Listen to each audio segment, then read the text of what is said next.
दिल्लीतील विद्यार्थ्यांच्या आंदोलनामध्ये मूळ मागण्या बाजूला राहिल्या, त्यामध्ये राजकारण घुसलं, काही समाजविघातक शक्ती घुसल्या, अशी प्रतिक्रिया जलसंपदा मंत्री राधाकृष्ण विखे पाटील यांनी केंद्रीय शिक्षण मंत्री धर्मेंद्र प्रधान यांच्या राजीनाम्यावर दिली आहे. तसेच धर्मेंद्र प्रधानांच्या राजीनाम्याचा कोणताही परिणाम महाराष्ट्रामध्ये होणार नाही, असे देखील मंत्री विखे पाटील यांनी स्पष्ट केले.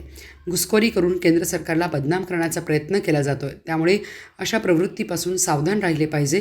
त्यांना आपल्या आंदोलनात येऊ दिले नाही पाहिजे याची काळजी घेतली पाहिजे, असं मत ही मंत्री विखे पाटील यांनी व्यक्त केले. तसेच शिक्षण मंत्र्यांचा राजीनामा झाला आहे, त्यामुळे आता विद्यार्थी आपलं आंदोलन स्थगित करतील, असेही मंत्री विखे पाटील यांनी स्पष्ट केले. ते सांगलीमध्ये बोलत होते.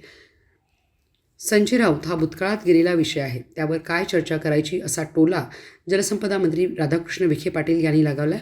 केंद्रीय शिक्षण मंत्री धर्मेंद्र प्रधान यांच्या राजीनाम्यानंतर देवेंद्र फडणवीस हे दिल्लीला गेले आहेत. यावरून संजय राऊत यांनी देवेंद्र फडणवीस यांना शिक्षामंत्री केला जाणार असल्याचे वक्तव्य केले आहे. यावर राधाकृष्ण विखे पाटील यांनी ही प्रतिक्रिया दिली आहे.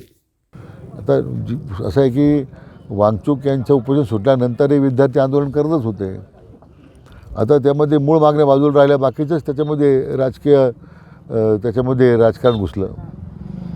मला विद्यार्थी संघटनेला मी आवाहन केलेलं आहे की तुम्ही तुमच्या मागण्यासंदर्भात सरकार चर्चा करते, पण त्याच्यामध्ये जी घुसखोरी झालेली आहे राजकीय पक्षांची असेल, अन्य मला वाटतं काही विघातक शक्ती त्यामध्ये घुसलेल्या आहेत, केंद्र सरकारला बदनाम करण्यासाठी प्रयत्न करत आहेत.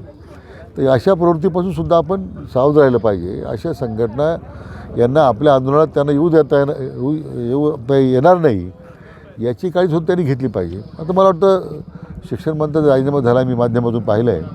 मला वाटतं आता विद्यार्थ्यांची मागणी आता पूर्ण होते.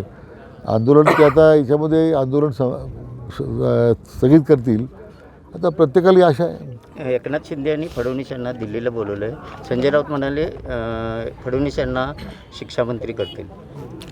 आता संजय राऊत आहे ना की ते आता संजय राऊत हा विषय भूतकाळात गेलेला आहे.